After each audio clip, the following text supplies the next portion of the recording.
Okay, go ahead, Paul.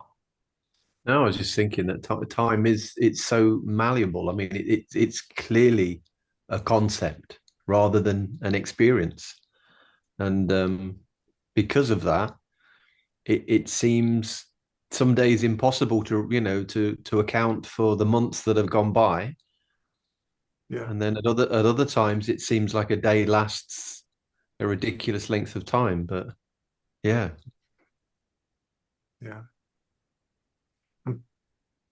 just insubstantial.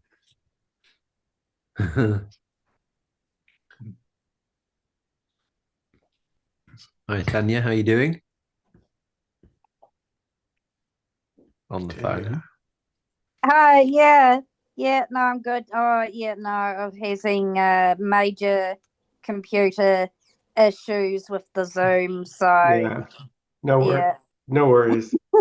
You're here. That's always fun, though. I mean, the anxiety comes up, and then you get frustrated, and all of this stuff happens, and then finally you resolve it in a way, and that's life. It's almost like Yeah. sometimes my cell phone. I listen to YouTube clips, and sometimes the sound just doesn't come on, and you play with it, and you play with it, and finally, after hours, it comes alive. Mm. So, welcome everybody. So good to have you all here. I thought tonight we'd take a look at the question is, why is happiness not found in objects? And by objects, I mean people, places, and things. Mm. Because they're usually outside of us, the objects. They're known to me, and and right here is where the happiness is, not outside of me. You know? Perfect. Is Anybody there else? an is there though? Is there an inside and an outside? No? And it is that play, isn't it? It's that idea or that sense perception that there's these things on the outside that can be distinguished from anything, but Yeah. even that inside and outside is just this play of Yeah. words. Yeah. Yes. That's a good point. Yeah. One thing appears as two. Yeah. Yeah. Yeah, you know what? Words are so magical because check it. If we had a bowl of flowers and we had some thread, so that's what we got to work with, thread and flowers. And we started putting those flowers onto the thread and making a necklace, a garland. And now I could give that to you. I could put that garland around your neck. You say, "Oh, look, Michael gave me this garland." But what happened? I only had thread and flowers, and now suddenly thread and flowers are gone. It's now a garland. Hmm. Mm. Yeah. The name seems to change, and yet the object is remains the same. Or does it? Yeah. It's like the Hawaiian lei, is that what you're talking about? Yeah.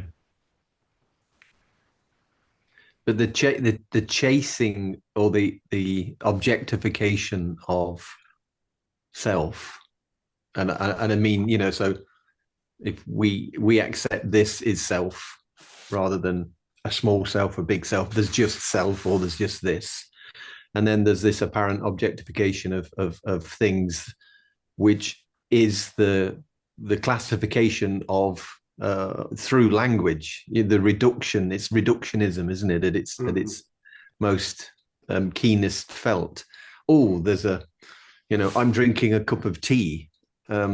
But there's water, and then you look at the water and what's in the water, and yeah, it's oh well, there's energy and there's hydrogen molecules. And there's and it's like it's a never-ending thing, and you can never say, oh well, the water that's in here, you can't say where it came from, so you can't objectify anything rationally because I can't say where the water came. I don't know when it began. I can never say when it began. I'd have to draw an arbitrary line, and we forget that because of language. It's just, oh, it's just a cup of tea. But the miracle that's in the cup can't be defined in any way, shape, or form. The cup itself, where did the clay come from, and the ceramics, and what time did that get in the earth, and where did the earth come from? It's like everything's an expression of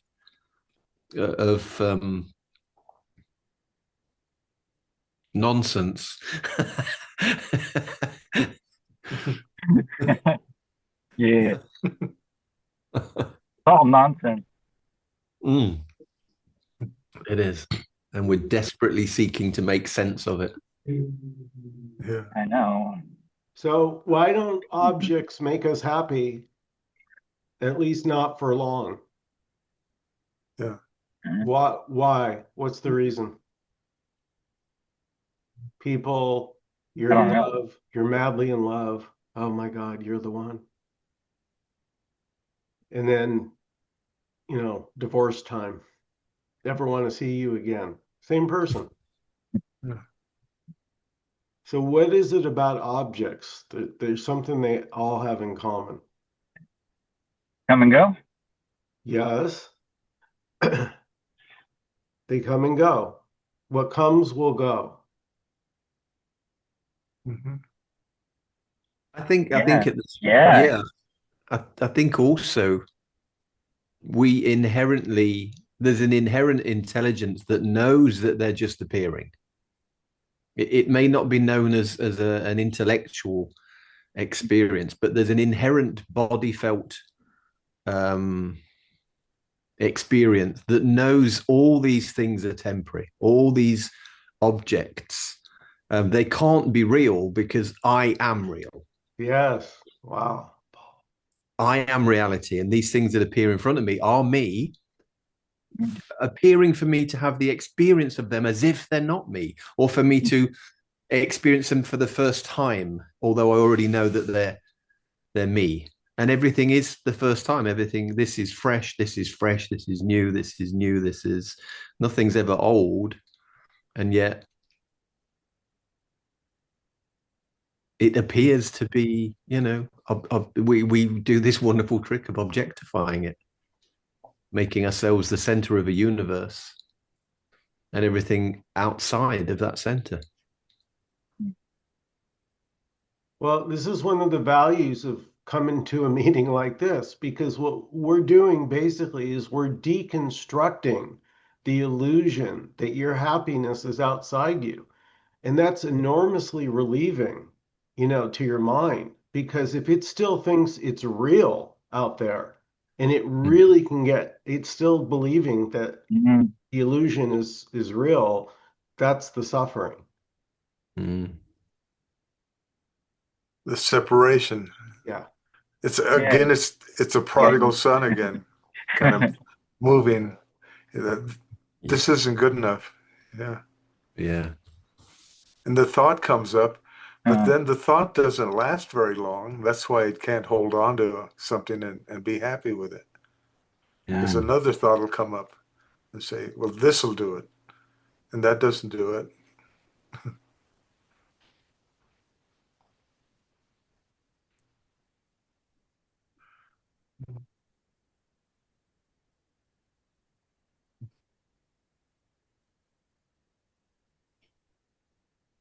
I was told it was a bottomless basket.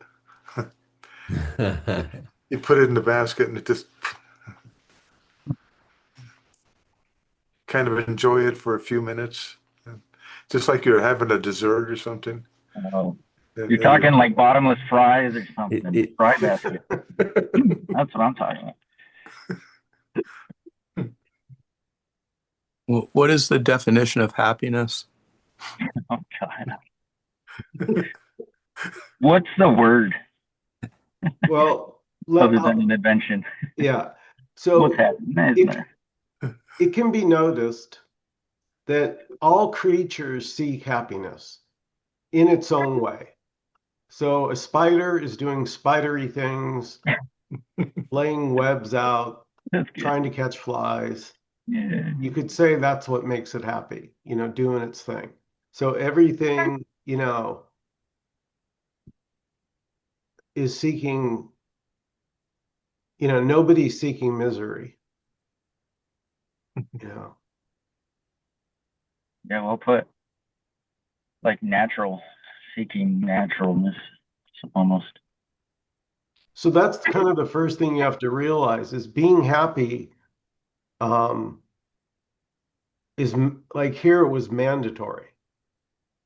Nothing else made sense to me. What good is it if you have money or a big house or cars, but if you're not happy, you're miserable. So I thought, because if you're at peace, it does it really matter where you are?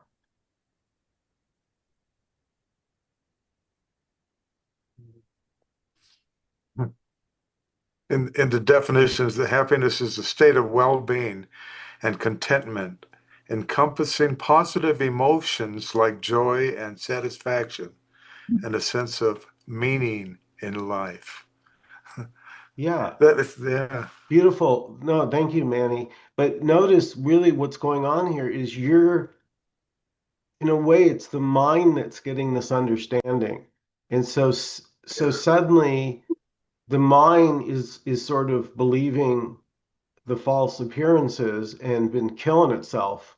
And now suddenly in a way, the intellect understands that it's an illusion, that nothing out there is what it appears to be. It's not real. And we're only interested in the real, what doesn't come and go.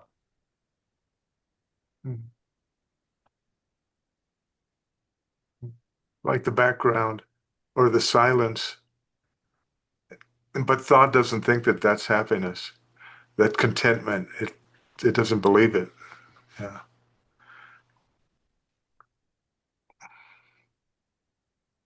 Cedric, welcome. Hey, Cedric. Hello, Hey. good evening. How's everyone? Okay. Wonderful. Good to hear. Good to hear.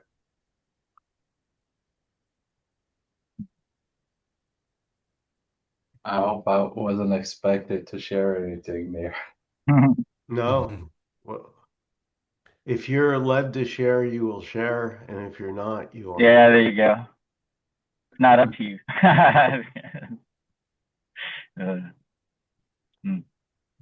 I do have a question though. You know,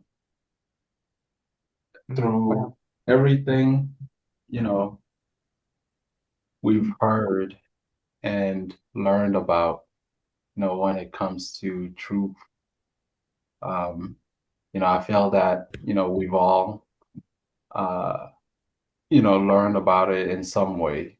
I'm curious, like, do we feel that we've traveled from one place to another through all that we've learned? You know, is that like I'm just asking, like, is that a Yeah. feeling? Is That's that anyone? beautiful. That's a really good question. That is gorgeous. I was reflecting on something I wrote recently, which ties into that a little bit, I think, Cedric, which was that the words themselves or language is absurd because if we know there are things that are unknown, then it's logical to say that the unknown can't have any limits because that would be known. So the unknown clearly cannot have a beginning or an end or a direction, orientation, or a quality at all.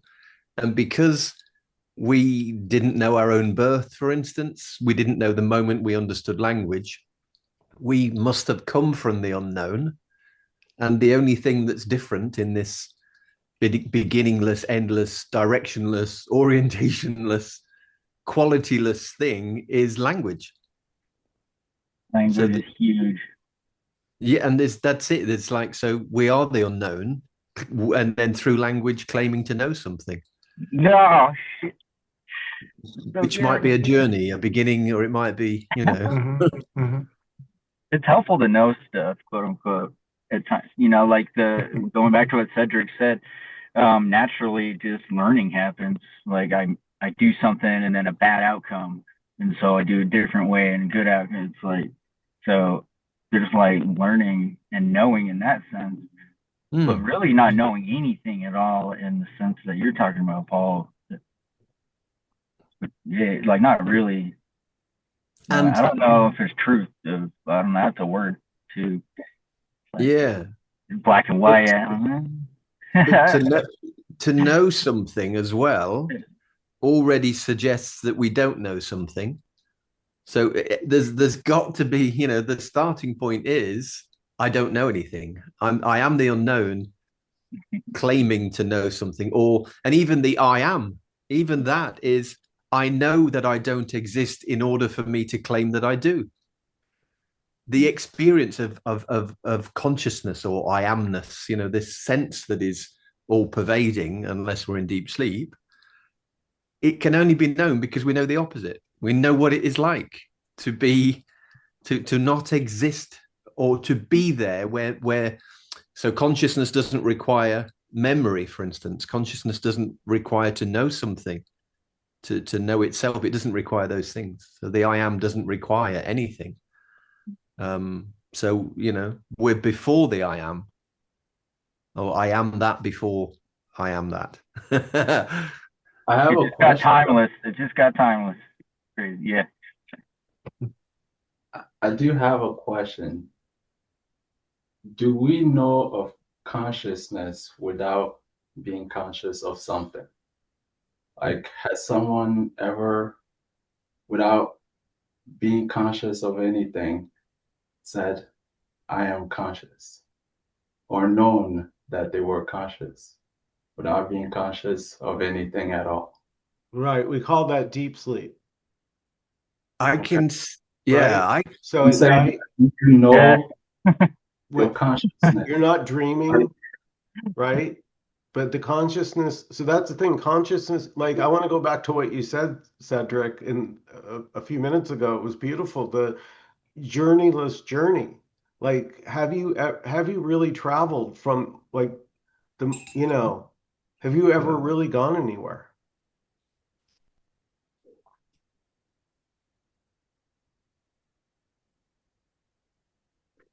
I can say from we were talking about this before, how it's the mind that says, oh yes, there's this, an epiphany, or a moment of clarity.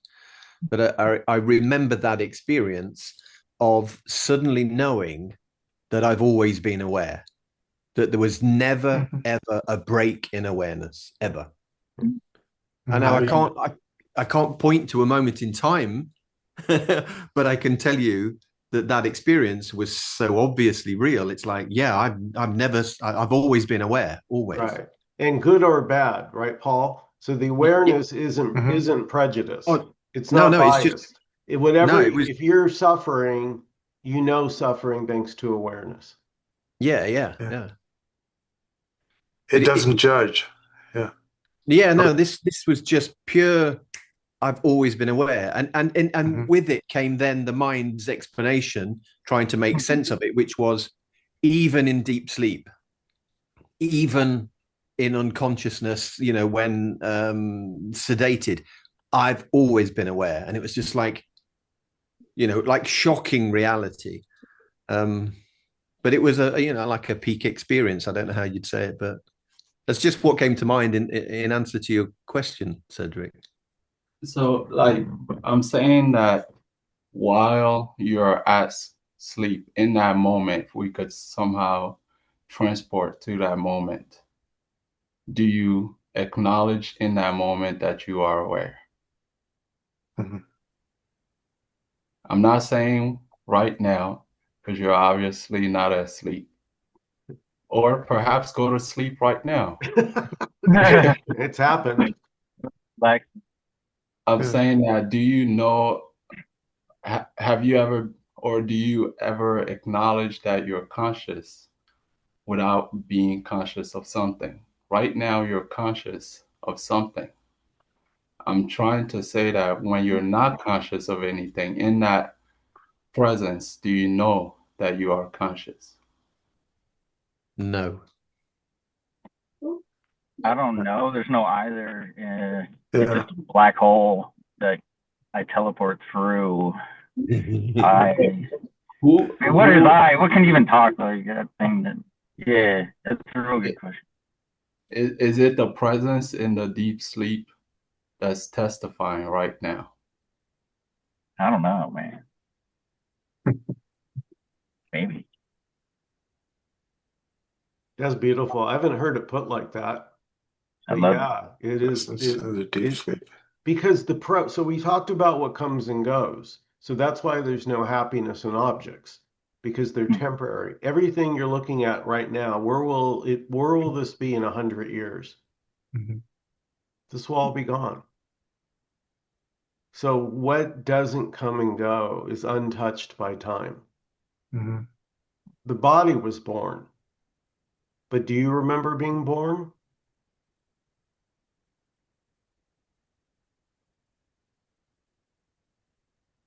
Even if there was a memory of being born, it's just language. And there's not a single word that means anything without using another word. It's circular logic. It's absolutely meaningless. We give it meaning for the experience of separation, of time.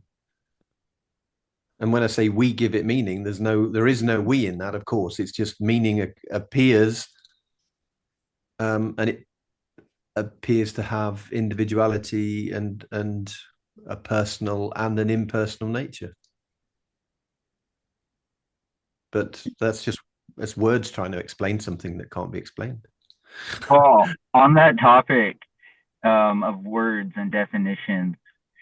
So you know how when you have a dictionary, you're not allowed to have the word you're trying to define in the definition, or else it's not a true definition.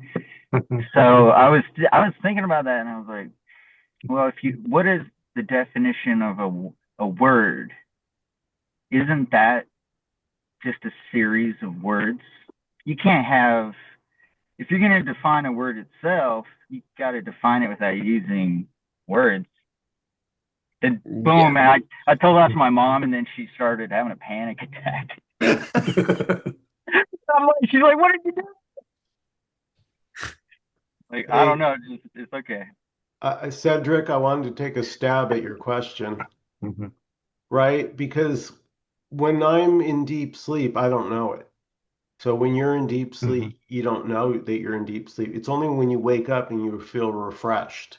I got such a good night's sleep. I was out like a log. But no, so to answer your question, if there's nothing to be conscious of, then there's nothing. Yeah. It's like anesthesia. It's that way. You're out and then you're awake again, and you don't know what happened in between. There, there was no object to be aware of. But consciousness doesn't need an experience for it to be consciousness. Yeah. It doesn't need to make a memory of Right. something. So So it's always there. yeah, It just yeah, cannot be explained. it doesn't need an experience. Experience needs consciousness. Yeah, we all need consciousness. Damn it. Even be characters and stuff. All right. So Cedric, what do you think it is? You know, I feel that, when, or at least the questions that I'm asking, really I'm asking them to myself, right?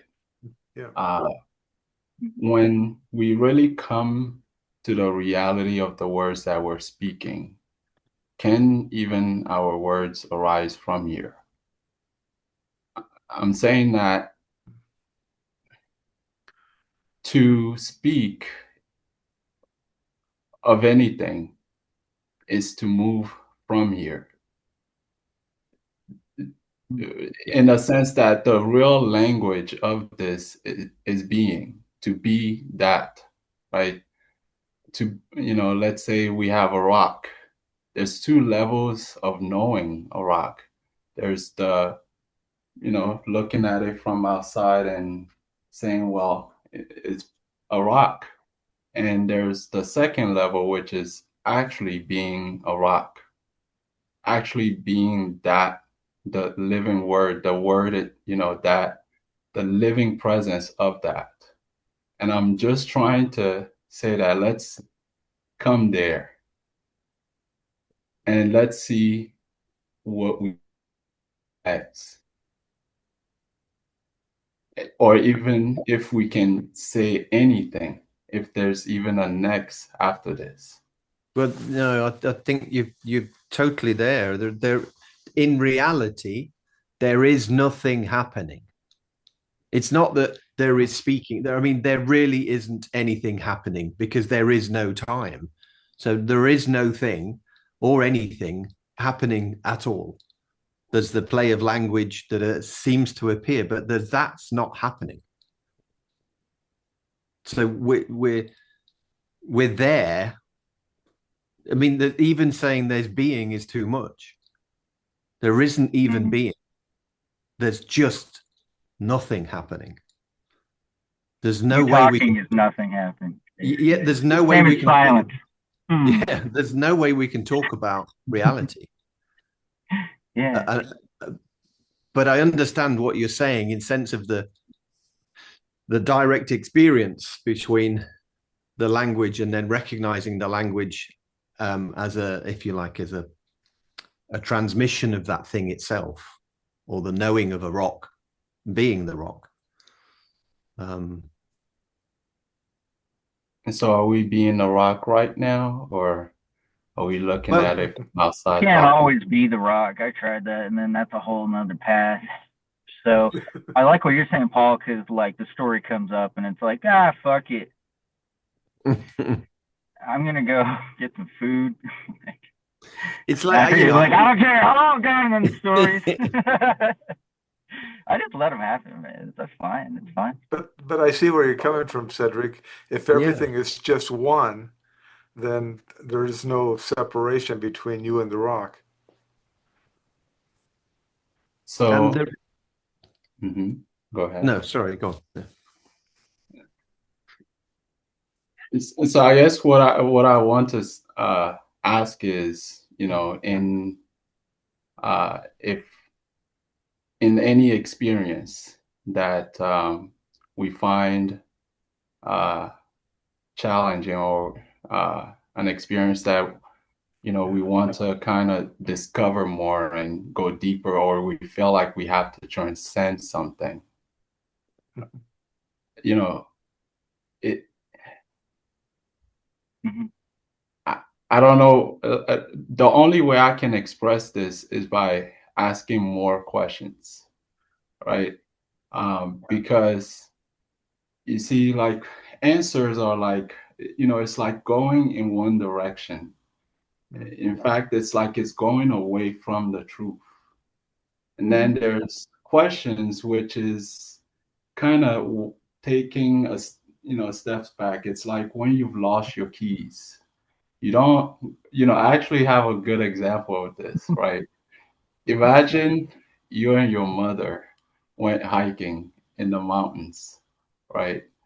And somehow you guys get lost and you make it back to the camp and you're like, man, my mother and I have separated.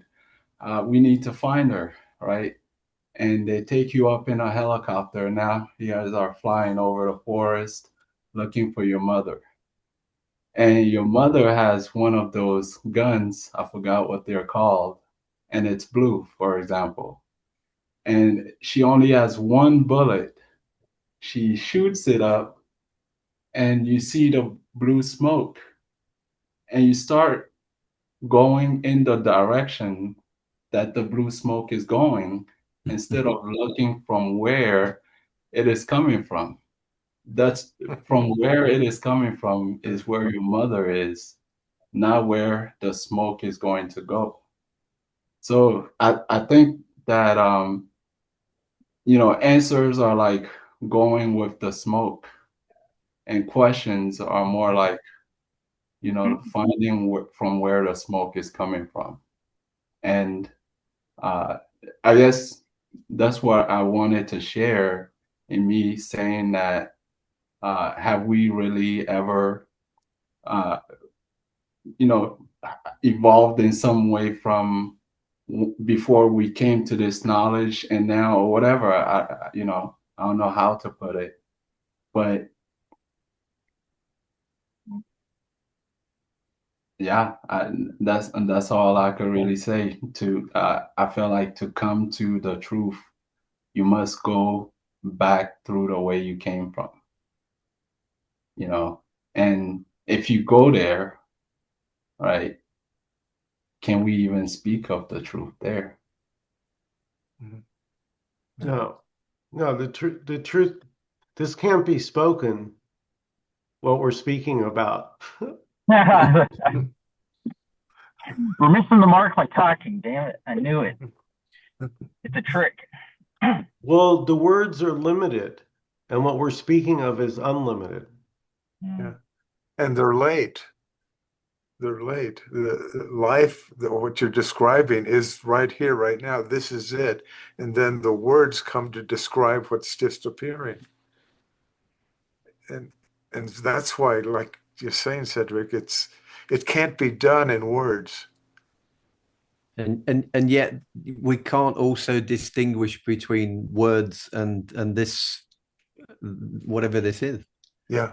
That's this kind of the inherent paradox is no matter what is said, question or answer, it's still this. Yeah, it doesn't affect it's just already this. And whatever there's nothing appearing and nothing happening, nothing going away. The one constant that I could say is that whatever is here and what is speaking has always been here and has always been speaking. It has never changed. It's just this I have never changed. It's the still I that I've always been, and it doesn't matter what that appears as. It's just it's constantly the same thing. And yet there's grey hairs where there wasn't grey hairs and things like that, but that's got nothing to do with me. Yeah, this has nothing to do with me. It's a trick. It's a trick. Don't believe it. Yeah. Don't believe it. You're eternal.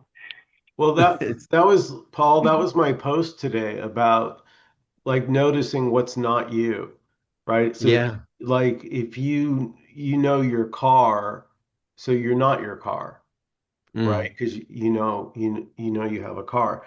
Well, it's the same with the body. You have a body, like you have a car, but that's completely different than saying I am the body. And the same is true with thoughts or the mind. You aren't the mind, right? Yeah. You have a mind. Big difference. And even that for me is too far. Too far. No. Too far. I see both your perspectives, and they're both beautiful. It's the one of the top 5 things that psychologists agree on is that the mind is always lying. Yes. They do agree on that. That is scientific. It's like the mind is a liar. Yeah. And it's like, yeah. It helps you survive somehow. God, it's always lying. And it's there's no such thing as fact. It's always a narrative. That's another one. It's like there are no facts. There's just narrative. Yeah. Damn. Preach. Well, but let's get into it, right? Because why are there no facts? Because there's nothing permanent. Yeah.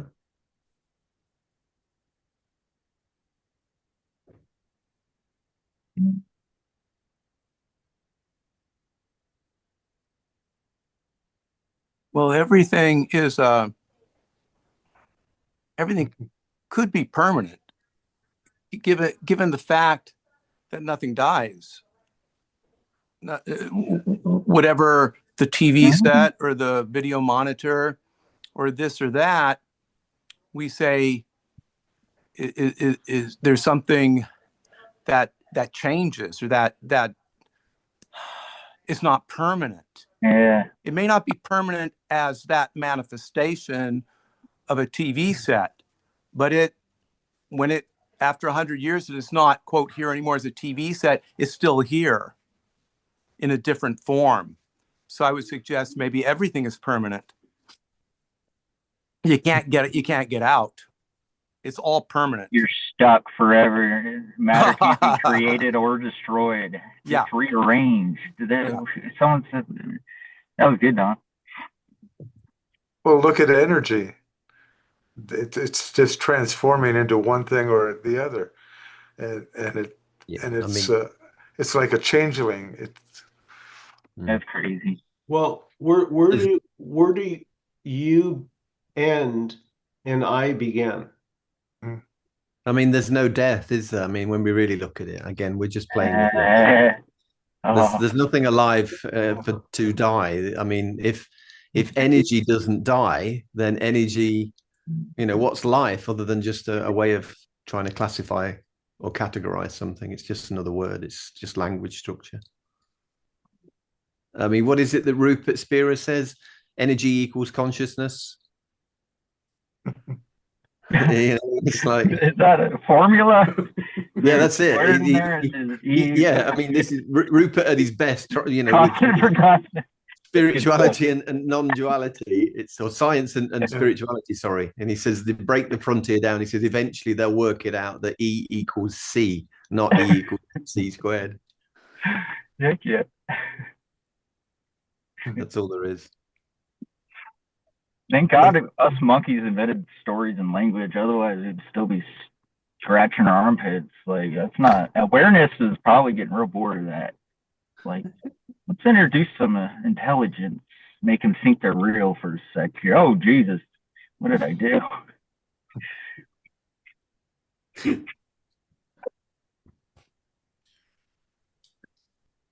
Oh, my God. So your true nature doesn't need anything. It doesn't need anything. It doesn't even need these bodies. You're good whether there's bodies here or not.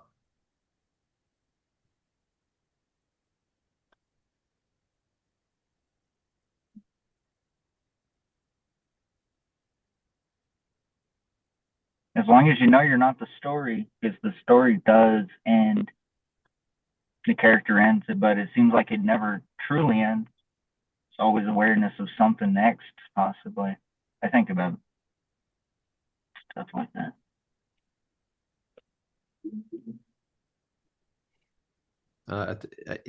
I don't think it matters what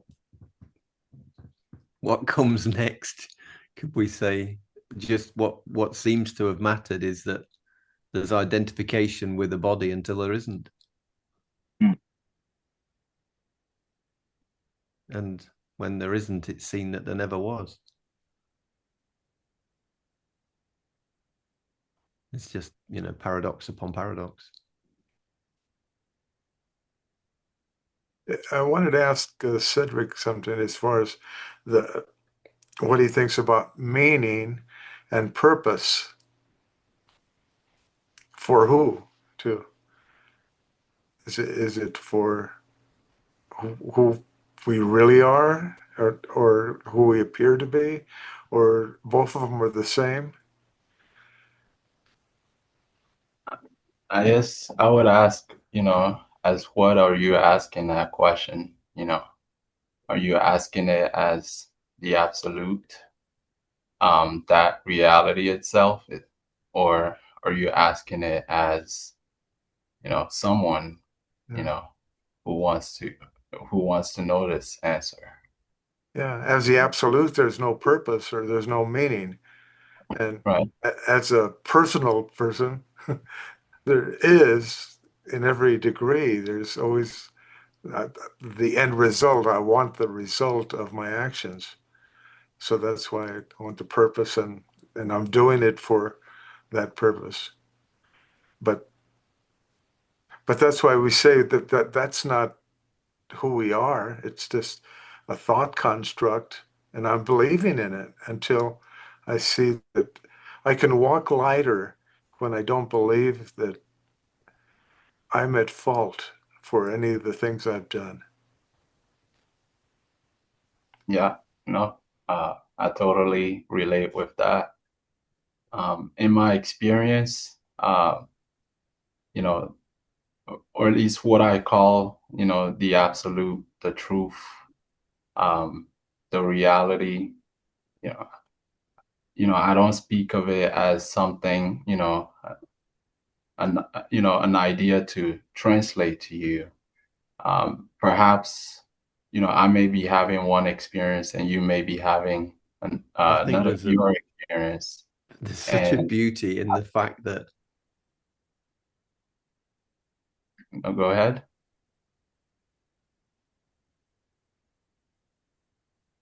Go ahead, Cedric. Finish up. Yeah, basically what I wanted to share is, in my experience, the absolute doesn't know of any thoughts, doesn't know of any bodies to have problems with, to even be able to question thoughts or anything, Yeah. right? So we then must discover what is doing this and discover the reality of that. And, there seems to be two dimension, or at least, to speak, so to speak, two dimensions of us, one that is absolute and one that is relative. And the current, relativity is based on the body. Everything that you perceive and know is based on the body. And the body is your identity, right? And as this identity, those questions that you ask will arise. And there's no problem with that. It is just not a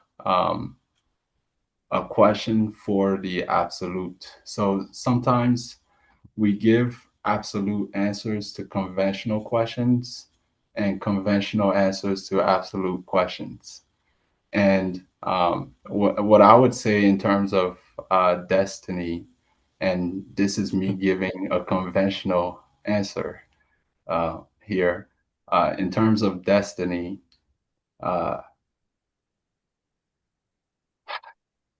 it's hard to even speak of destiny. I think as one of I'm not sure what his name was, but he said, it's too far. Even to speak of destiny is, it's like you've kind of left the place that is ever present. Destiny sounds like somewhere that you get, and it implies that I am not already at the perfection, right?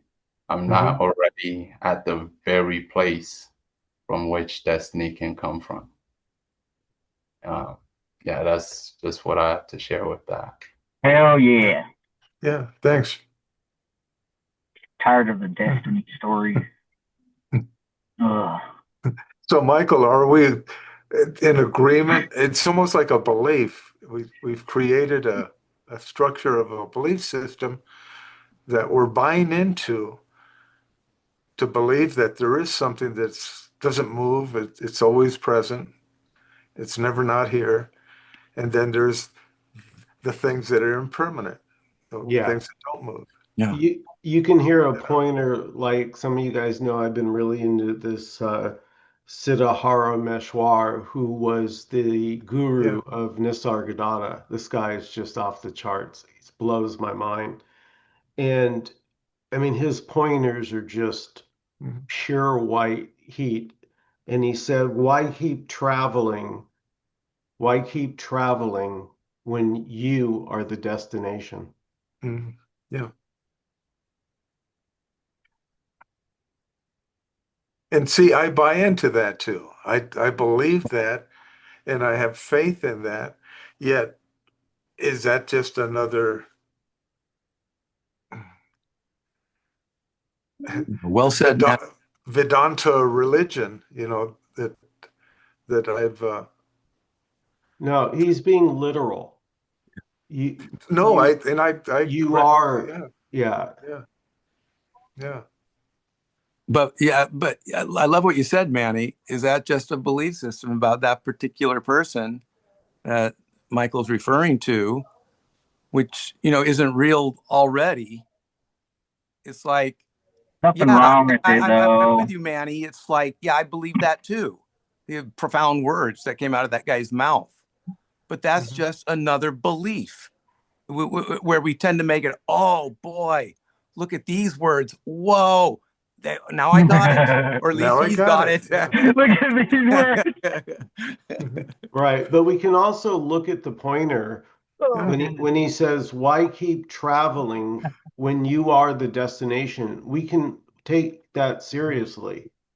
It's a really good question because it kills seeking. If it dawns on you that you are what you've been looking for, it's been right here the whole time. Mhm. Maybe not. Once again, that's another belief. That is such a that's another belief. It's already here. You're already it. You come on. I That's a relate with belief. Don. I relate on this one. Oh my God. Welcome back, Paul. I like your shades, Don. Don's beating us all by saying maybe to everything. That's also a therapist's recommendation. Jeez. There's a good Zen Buddhist, I think it's Dogen, which is if you're unable to find the truth right where you are, where else do you expect to find it? Beautiful. Over there. Somewhere else, It's just a matter of getting tired of being battered by the mind, like noticing the instability of the mind, how has one position then another, and you like you're seasick. You're just sick of it. Yeah. You crave stillness, solid peace, unchanging, pure, and so you begin to turn inward, so to say. And you notice something that's been here the whole time that was overlooked when you were in the mind, involved with story after story. Yeah. I think Ramana said, oh, sorry, go on. If you were crossed with a monkey,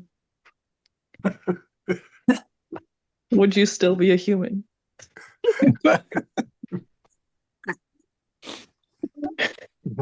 We're not human.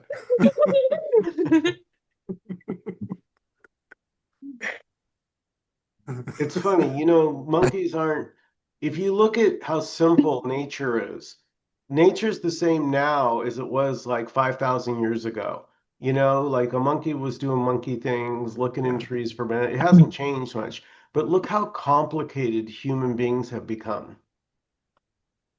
So many technological devices, you feel like if you don't have the latest, then you're missing out. It's endless. And that can hit you, the futility of seeking.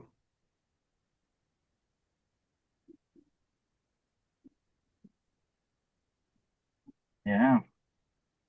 I do want to touch on what Don said though. And I think that, so there's, or at least from what I understood from it, and Don, you can correct me. But there was one idea expressed from someone, and then another idea expressed by someone whom we perceive as very wise, right? And it kind of communicated to me, something like, imagine that we're always, or the truth is like the sense of zero-ness, right? And that's your equal, that's where you exist as. And imagine someone adds two to you, right? To bring you back to zero, they must subtract two. So there seems to be like the seeking and the one who comes and, or the seeking and the one who finds, but they really just cancel each other, leaving what is like that zeroness, that or at least that's the word that I'm using for it. But I feel that everything is an idea. Even a good idea, even a spiritual idea is an idea. But spiritual ideas are merely here to end all ideas, right? Come back to zero. So that's Not only come back to zero, but constantly throughout the day. Because if we're engaged, not that there's anything wrong with it, but if you're engaged in TikTok, and CNN and news and all that, versus making your true nature your priority, you reap what you sow. So it's like eating fattening foods and expecting to get thin. It's just not going to happen. So you begin to get hungry for your true self, like because you've tasted the world, been there, done that. And so now you want something new, something you've never tried before. What's always been here that doesn't need anything? Isn't that another desire? Like, can you say that desire is different than, being bored of a certain type of food Yeah, and wanting to I, eat I something else? would. The desire to know your true nature is not like any other desire. It's not for a temporary fix, like I need a new car or money. Your true nature is your birthright. It is in my opinion, it is the whole purpose for this art incarnation. It is not to watch Netflix. You're not here to be entertained. Although I think most of the public would disagree with me, because we just can't get enough entertainment. But I'm saying for the earnest one, the one that doesn't want to waste this lifetime, finding out what you are and sitting in that becomes everything. That's a bit reminds me of Meister Eckhart. I think it was God is not found in the soul by adding anything, but by a process of subtraction. So the watching of Netflix is adding. I go back to the Netflix, so like I'll subtract everything. And I go back, I try to subtract everything daily. So really good point, Michael. Like I used to, it's been, before subtraction even happened for the first time, whatever that was, it was a lifetime of just content that I thought was real. So it's nice to see, again. It sounds funny, Casey, but like anything, it's a practice. Spending Yeah. time Yeah. as your true nature without the mind is something that you can practice, and I think it's a Yeah. good practice. It's actually Yeah. it's the only practice that makes sense to me. But you can do that while you're watching Netflix. What? How do you do that, Don? See, I mean, no, I'm serious. I'm serious. It's not, the path is not separate Yeah. than watching Netflix. The path is not separate than what's going on. There's nothing to deny. There's nothing to resist. There's nothing better than Okay. something else. All right. That's fine, but if you're with a beautiful woman, Dawn, and you say, well, it makes no difference if I'm watching Netflix, honey, even though you're here. Stories light up, dude, even if they're not real. I would say that, for me, it's more so to know who I am. If even it would be very powerful if I could know who I am totally, even while watching Netflix. Mm-hmm. And it's like, that's beautiful. Not personal, but why do you think you don't know who you are right now? That's a personal question, but it's a question for all of us. Well, why do we think we're something different than what this is like right now? Maybe this is it. What if you don't know what you are? Maybe. Not knowing is the knowing. Oh God. You're trying to get solid. Someone's trying to get Yeah. solid. You're looking for an answer. There isn't an answer. This is the point. Solid landing place. You know, as Cedric says, it's like the answers are following the smoke. Yeah, it's good. There isn't an answer here. No one's giving answers. There is no one to give answers, but there aren't answers here. But that's just another belief that there are no answers here. I mean, maybe there are answers. He's that's not a belief, though, right? It's is that word. like the truth? Is that like the truth? No, the truth, Don. It just is. Just accept it. Is it not words? Take language away, and what are you? Take language out, and what's left? That's cheap. You can't talk if you take out the language. That's a trick, a bar trick. I used to use it. A bar trick. No, but usually it's an immediate awakening. I still do it to myself. That's quite interesting, though. That we only speak when we leave this place. That it is literally impossible to speak from here, to know of any problems from here.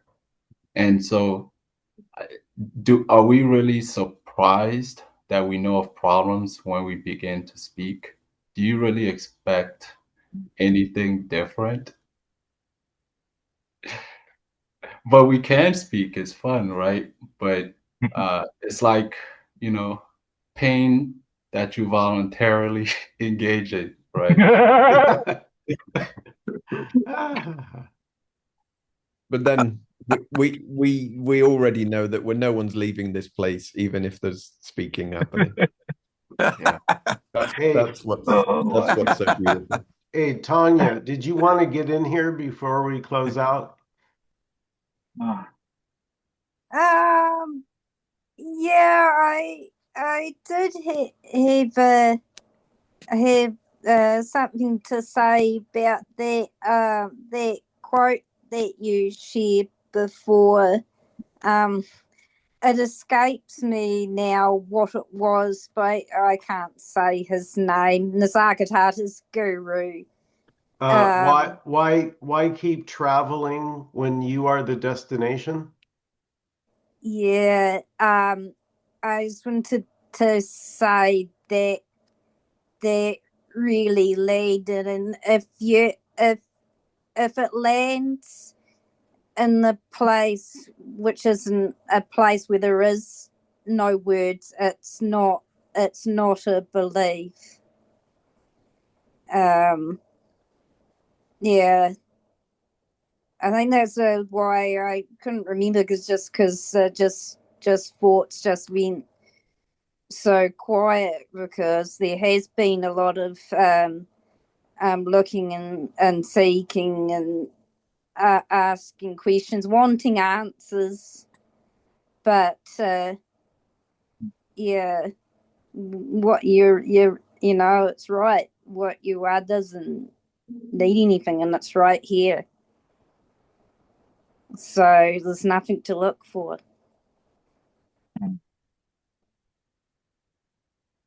Beautiful. That was awesome. Yeah. Here, seeking was exhausting. It was I just ran out of energy. That was the grace of futility. Like I can't do it. I don't know. Yeah. That was like me as well. It's yeah. Just dropped to my knees one day, sobbing.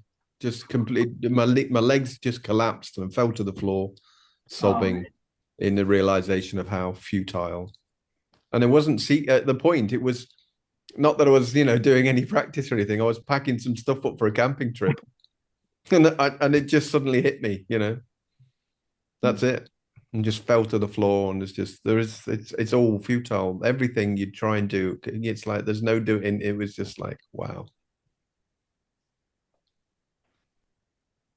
Oh, that's beautiful, Paul. Yeah, I was listening to Leela's latest video, and at the end of that, there was just like chills in a good way, and then like I felt like I was going to cry. I don't know why, but it's just how it was. I don't know if it's the same as what you're talking about, Paul, but yeah.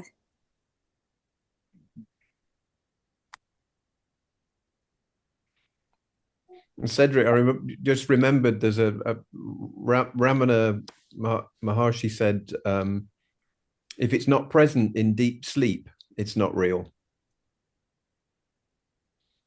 Just to bring us back to where we were in the beginning. Yeah. Beautiful. That's a perfect note to end on. Thank you, each and every one of you, for coming. Love and appreciate all of you. Mwah. Have a good night, everyone. Thank Thanks, you. Michael. Bye. Love you all. Bye bye.